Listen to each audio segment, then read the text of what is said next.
Física C, aula 2.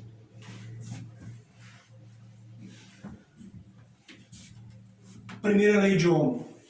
Antes de chegar na primeira lei de Ohm, vamos explicar uma teoria aqui, para completar a aula 1, que foi sobre corrente elétrica. Vamos lembrar de corrente elétrica? Então eu tenho uma bateria, quero acender uma lâmpada. Esse estudo aqui que a gente faz seria a mesma coisa se ao invés da lâmpada incandescente fosse um chuveiro elétrico, ou se fosse um ferro de passar roupa, qualquer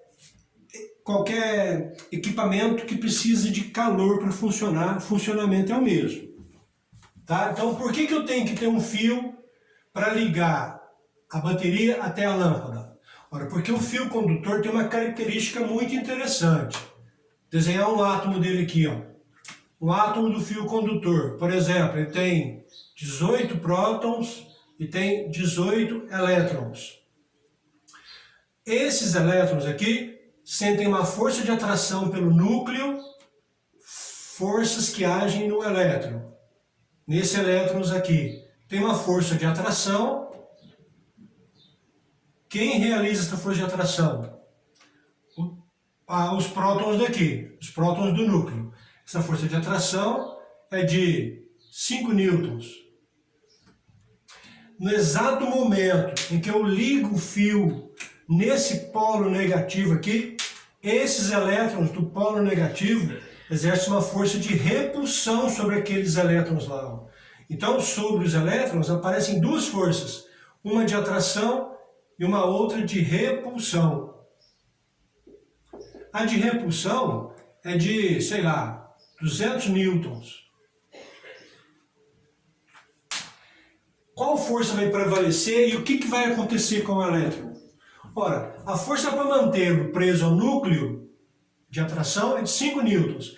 A força de repulsão que esse polo negativo exerce sobre os elétrons é de 200. O que acontece com os elétrons? Serão expulsos dos seus átomos. Então, uma grande quantidade de elétrons,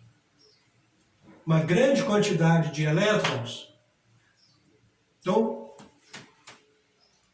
já sabemos o porquê que uma grande quantidade de elétrons vão pegar esse caminho aqui, pelo fio, vão passar por dentro da lâmpada, descem dentro da lâmpada, descem pelo fio. E olha o que está esperando esses elétrons do lado de cá. Um polo positivo, que é tudo que o elétron queria. Os elétrons sentem atração por esse polo positivo. Então, naturalmente, há uma debandada de elétrons que vem para o lado de cá. Essa movimentação de elétrons é a nossa corrente elétrica. Como é que nós calculamos corrente? É a carga elétrica dividido pelo tempo, onde carga é o número de elétrons que foram expulsos por aqui, multiplica uma constante de 1,6 vezes 10 elevado a menos 19. E o tempo geralmente é segundos. Eu vou contar quantos elétrons movimentaram em um segundo. Qual unidade de corrente elétrica? Ora, a unidade de corrente elétrica é a unidade de carga elétrica, que é Coulomb, pela unidade de tempo, que é segundo. Em homenagem a um cientista francês, essa unidade é o sobrenome dele, Ampère. Então, quando eu digo assim, a corrente é de 5 amperes, o que significa isso? Que está circulando uma carga de 5 coulombs, porque 5 amperes, na verdade, é 5 coulombs por segundo. Então a carga elétrica é de 5 coulombs e o tempo em que você ficou contando os elétrons foi de 1 segundo. Essa foi a primeira parte, a aula 1 da Física C, né? Agora, a aula de hoje, essa segunda aula da Física C, diz o seguinte, começa assim. Se acontecer só isso que eu expliquei, dos elétrons serem expulsos por aqui e atraídos por aqui, quanto tempo essa lâmpada vai ficar ligada? 10 minutos, 15 minutos, porque depois não vai ter mais elétrons para ser expulsos. São muitos elétrons, mas já foram expulsos por aqui. E já estão alojados aqui, estão parando aqui.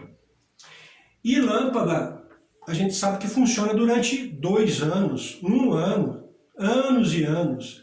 O que tem que acontecer então para que essa lâmpada continue funcionando? Ora, não tem mais elétron, não tem jeito de colocar elétron. A única possibilidade é os elétrons não pararem aqui. Os elétrons atravessarem dentro da bateria e aparecerem do lado de cá de novo. Só que tem um detalhe importante. A mesma força que repeliu o elétron aqui, está aqui, para não deixar esse elétron atravessar aqui e vir para o lado de cá.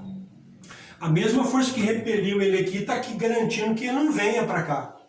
Que ele não passe por dentro aqui. Mas alguma coisa tem que acontecer, ele tem que passar ali dentro, ele tem que vencer essa força de repulsão. Senão a lâmpada fica acesa durante alguns minutos só. Eu vou explicar uma outra coisa parecida com essa, usando os mesmos termos assim, a mesma ideia, depois a gente volta para cá. Aqui, todo mundo entende, ó, eu vou fazer um sistema mecânico. Sistema mecânico é muito parecido com o sistema elétrico. Sistema mecânico é assim, ó, tem um prédio de vários andares e tem uma caixa d'água lá em cima e uma caixa d'água aqui embaixo. Essa caixa d'água aqui em cima está cheia d'água. E eu quero transportar essa água para a caixa d'água de baixo. Aí todo mundo concorda comigo que se eu pegar um cano e colocar aqui, essa água desce. Naturalmente a água desce. Esvazia para cá e enche aqui. Naturalmente acontece isso. Agora, se eu quero jogar de novo a água lá em cima,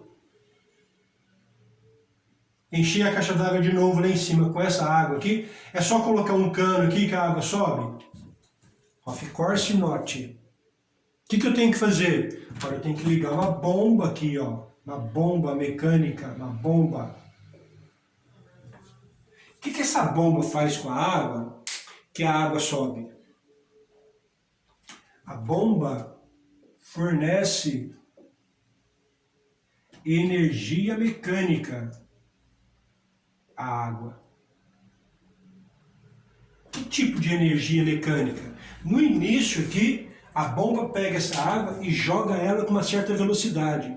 Ganha energia cinética. No início, na saída da bomba, a água ganha energia cinética. E depois, a hora que ela começa a subir, ela vai perdendo energia cinética e ganhando energia potencial gravitacional. Depois, ela perde a cinética e vai ganhando energia potencial gravitacional. Ou seja, energia mecânica. A bomba fornece energia mecânica à água. Com essa energia, a água sobe. E como é que a bomba fornece essa energia mecânica para a água? Olha, você não tem que ligar essa bomba aqui numa tomada? Na tomada, onde a bomba vai ser ligada, tem energia elétrica. A bomba então transforma essa energia elétrica que vem pelos fios em energia mecânica girando no eixo lá. Nesse giro do eixo fornece energia cinética para a água começa a subir, começa a perder um pouquinho da velocidade, mas vai ganhando altura, compensa a perda de cinética com a altura e ganha energia mecânica de uma forma geral. Então a bomba fornece energia mecânica para a água. Sem essa energia mecânica, essa água sobe para lá? Of course not. Aqui todo mundo entende, né? Vamos para cá agora. Vou apagar isso aqui. O que foi natural aqui? O que foi natural aqui quando eu conectei o fio nos dois polos, negativo e positivo da bateria? Ora, o elétron se deslocou para cá. O que foi natural aqui? Quando a água estava aqui e eu coloquei o cano, a água desceu para baixo. Então guardem essa comparação. Às vezes eu resolvo exercícios de eletricidade pensando no sistema mecânico, porque é muito parecido. Tudo que acontece com a água aqui, no sistema mecânico, no sistema de água, Tudo que acontece com no sistema mecânico com a água, acontece com o elétron no sistema elétrico. A água desceu naturalmente, o elétron fez esse percurso naturalmente. Quem conduziu a água? O cano. Quem conduziu o elétron? O fio. Então é muito parecido. O que acontece com o elétron aqui, acontece com a água aqui, até o cano aqui faz o papel do fio aqui. Agora, se não fosse a bomba, a água ia ficar aqui. Sem essa energia que a água ganha, a água não sobe. A bomba fornece energia mecânica para a água. Para o elétron que está parado aqui, como é que esse elétron consegue vencer essa força de repulsão e atravessar a bateria e aparecer do lado de cá para ficar rodando aqui durante anos e anos? O que a bateria tem que fornecer para o elétron? A bateria tem que fornecer energia. Fornece energia. Que tipo de energia? No sistema mecânico, a bomba fornece energia mecânica. No sistema elétrico, a bateria fornece energia elétrica ao elétron.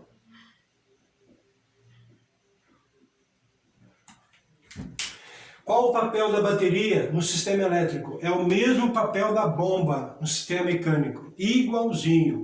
O que a bomba faz com a água aqui, a bateria faz com o elétron aqui. Então, o elétron ganha energia, atravessa para cá, com essa energia, faz esse caminho de novo. O que o elétron faz com essa energia que ele acabou de ganhar? O que o elétron faz com essa energia? Olha, o elétron carregado de energia elétrica, vai deixar essa energia aqui no filamento, para que ele possa incandescer, tipo uma fogueira, gerar calor e luz, que é o funcionamento desses equipamentos aqui. Como é que o elétron deixa essa energia ali? Olha, eu vou fazer aqui um ampliado, aquele filamento, esse aqui é chamado de filamento da lâmpada. Filamento. Esse filamento, ele é de tungstênio. Tungstênio. Esse filamento da lâmpada aqui incandescente é de tungstênio. O tungstênio tem a seguinte característica. Os átomos que formam o tungstênio estão muito fortemente ligados uns aos outros. A principal característica do tungstênio é essa. Os átomos dele formam uma rede muito intrincada, muito fechada de átomos. E o elétron tem que atravessar. O elétron tem que atravessar isso aqui. Por que ele tem que atravessar? Porque tem uma força empurrando ele por aqui e uma força atraindo ele por aqui, que é o polo positivo. Ele vai atravessar isso aqui. Tem que atravessar aquilo ali. Durante a travessia, ele se choca com os átomos, vai se chocando, desvia, choca de novo, desvia, vai chocando, chocando. Cada vez que ele se choca com o átomo, ele perde um pouquinho da energia dele. É como se você estivesse correndo e a todo momento esbarrando em algum obstáculo. Você está correndo, esbarrando em algum obstáculo. Nesses esbarrar, você perde um pouco da sua velocidade. A mesma coisa o elétron. Ele está sendo empurrado, tem uma certa velocidade. Ao atravessar esse emaranhado de átomos aqui, ele se choca muito com os átomos. Cada choque, ele perde um pouco da energia. Essa energia transformada em calor. A energia que o elétron está carregando de energia, o elétron está carregado de energia elétrica, que ele ganhou aqui, está atravessado daqui para cá, ele perde parte dessa energia em calor. Uma lâmpada de tungstênio, só para vocês terem uma noção, 80% da energia que o elétron perde ali, 80% é transformado em calor.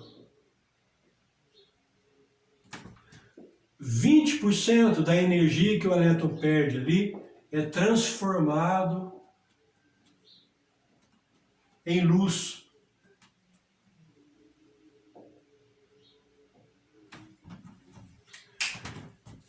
Então a lâmpada incandescente, o rendimento dela é muito ruim. Você quer uma lâmpada incandescente para iluminar? Ora, de cada 100 joules de energia que ela recebe, ela transforma em luz somente 20. 80 joules de 100 ela transforma em calor. Então ela é muito mais eficiente como calor, como aquecedora, do que como iluminadora. Por isso que não se pode usar mais essa lâmpada nas residências, porque você desperdiça muita energia na forma de calor.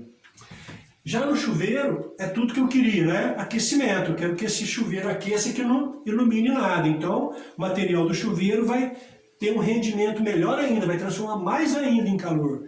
E o ferro de passar roupa também vai transformar muito mais em calor quando passar por aquela resistência do ferro, quando passar por aquela resistência do chuveiro. Vai transformar muito mais de energia em calor, que é o que realmente tem que acontecer, deve acontecer. Então, o que mais? Bom, então vamos repetir.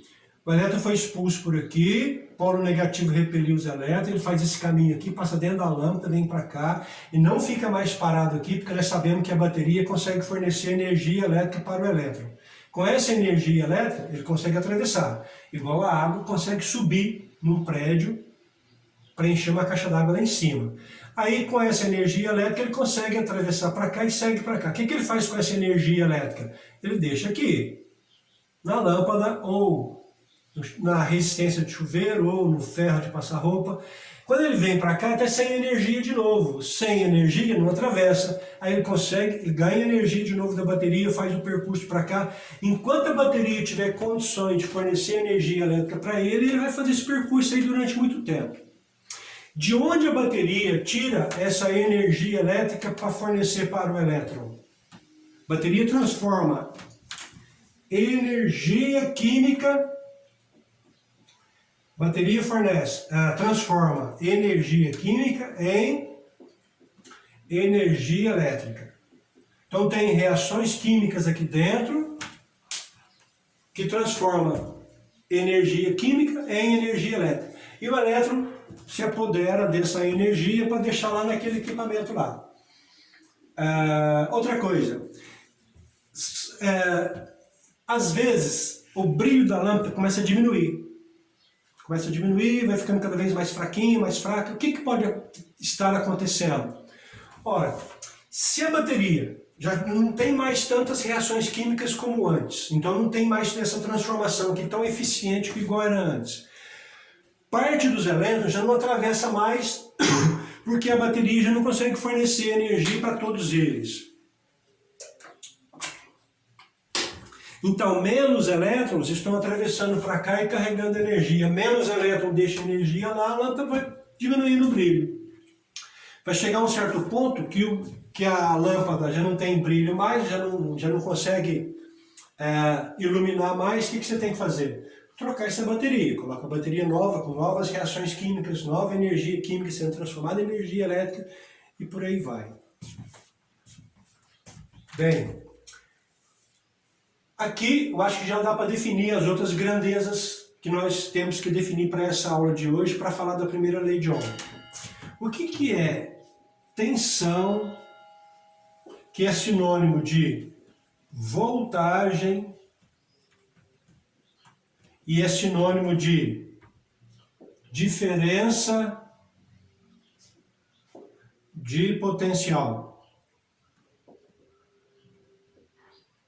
Diferença de potencial é usada assim, a DDP. DDP.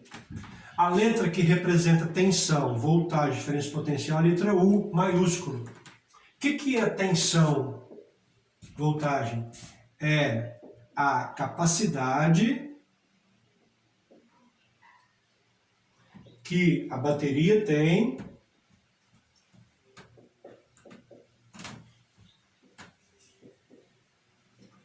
de fornecer energia aos elétrons. O papel da bateria não é isso? Fornecer energia elétrica para os elétrons, para que ele possa atravessar aqui. Então, quanto maior a capacidade da bateria de fornecer essa energia, maior vai ser a sua tensão, maior vai ser a sua voltagem. Por exemplo, tem bateria que fornece 12 joules de energia para cada 1 coulomb de elétrons que atravessar a bateria. Joules é energia e coulomb é carga. Então, essa bateria consegue fornecer 12 joules de energia elétrica.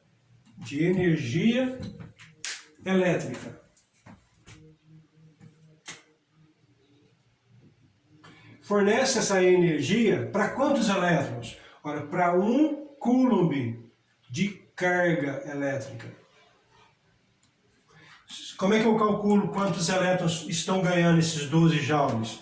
Ora, carga elétrica é número de elétrons que multiplica 1,6 vezes 10 elevado a menos 19 coulomb. A carga é de 1 coulomb. 1. Se eu quero saber quantos elétrons ganharam os 12 joules, passa esse número para cá dividindo, faz a conta. 1. Então, o número de elétrons que estão ganhando os 12 joules vai ser 1 dividido por 1,6 vezes 10 elevado a menos 19. Essa é a quantidade de elétrons que está ganhando 12 joules de energia. Tem bateria que consegue fornecer 24 joules por coulomb. Extrapolando um pouco esse raciocínio, quando a gente liga um equipamento na tomada de casa, na tomada residencial, qual é o papel da tomada? Olha, não da tomada, mas do gerador de Furnas, da usina de Furnas, que a energia vem de lá através da tomada, né? Quando a gente liga o equipamento na tomada, é para o equipamento receber energia elétrica. Então tem tomada que recebe 120 joules por coulomb. Tem tomada cuja tensão é 220 joules por coulomb. Então, é mais ou menos padronizado esses valores de energia por coulomb. Então, valores de tensão é mais ou menos padronizado isso. Só que a gente não fica falando que a tensão é de 12 joules por coulomb, ou 24, ou 120 joules por coulomb. Foi feita uma homenagem ao Alexandre Volta, o inventor da bateria, e o sobrenome dele, Volta, acabou virando volts. Então essa bateria aqui, ela tem 24 volts. Essa outra aqui tem 12 volts. Essa aqui, ao invés de joule por coulomb, a tensão é de 120 volts. Essa aqui, a tensão é de 220 volts, tá? Então, agora dá para vocês entenderem. Dá para vocês entenderem um detalhe aqui. Eu comprei uma lâmpada que deve ser usada em 120 volts. Vem escrito isso na lâmpada. Ou seja, a tensão que ela deve ser ligada é 120 volts. Ou seja, ela está preparada, ela foi projetada para fornecer 120 joules para cada coulomb. Para fornecer não, para receber 120 joules de energia para cada 1 coulomb de elétron que passar por ela. Só que eu errei e eu liguei numa tomada de 220 volts. O que acontece com essa lâmpada? Vai queimar. Por que ela vai queimar? Ora, porque ela foi projetada para receber 120 joules de energia para cada 1 coulomb que passar dentro dela. De repente, ela está recebendo 220 joules de energia para a mesma quantidade de elétron. Quase o dobro de energia. O que vai acontecer com aquelas choques, dos elétrons dentro da lâmpada vai aumentar o calor até atingir o ponto de fusão do tungstênio e a lâmpada queima. A lâmpada queima significa que derreteu, mudou, chegou ao ponto de fusão, ele derrete, muda de estado. Era sólido, fica líquido. Queimou a lâmpada, tem que trocar essa lâmpada. Por quê? A energia que ela está recebendo é muito mais do que ela está preparada para receber. Tá? Isso é tensão. Outro conceito importante é resistência elétrica.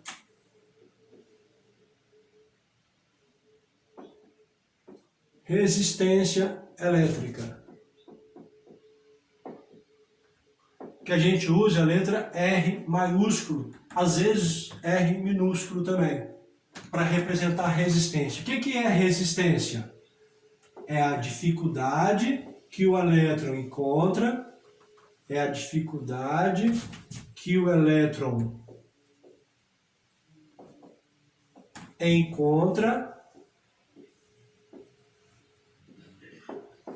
para atravessar os materiais,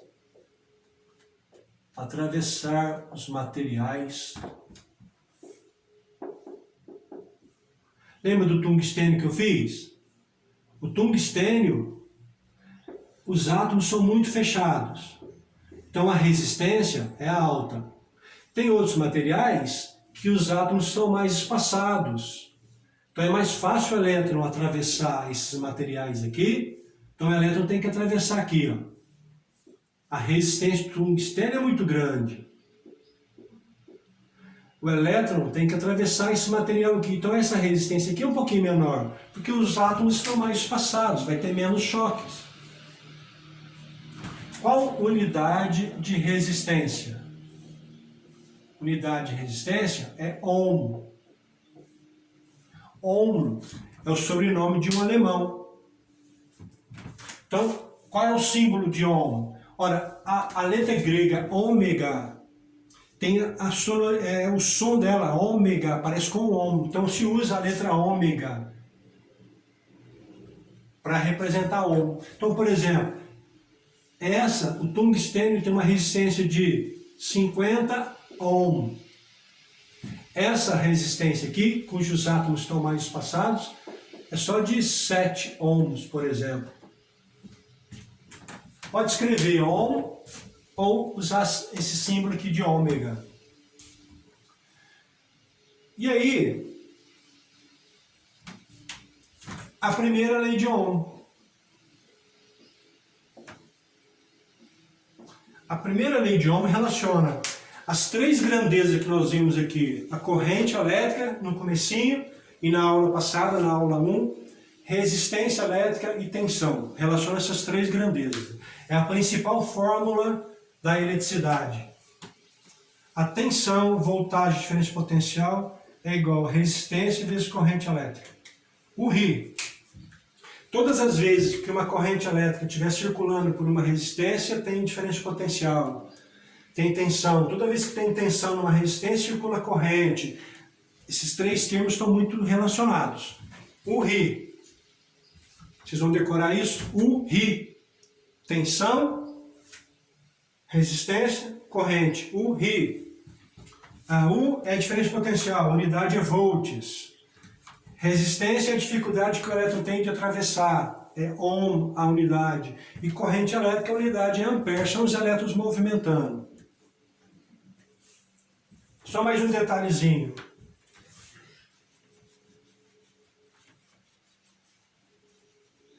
Tem materiais que têm esse comportamento assim, ó.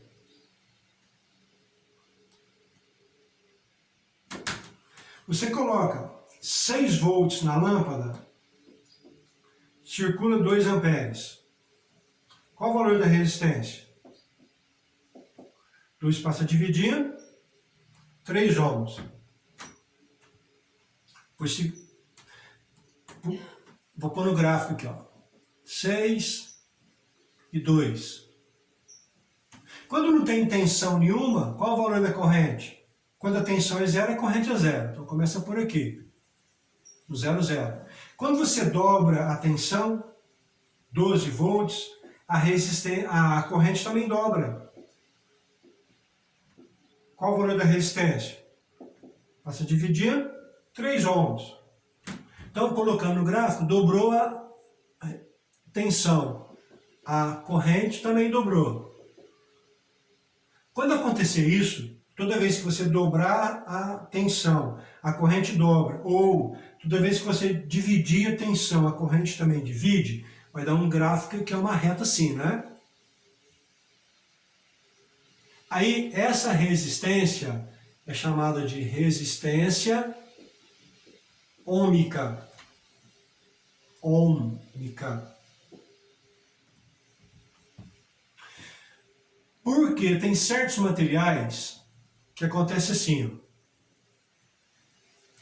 Tem certos materiais que você coloca 6 volts, a corrente de 2 amperes, então a resistência é 3. Mas aí você dobra a tensão e a corrente não dobra. A corrente vai para 4, por exemplo. Mentira. A corrente vai para 3.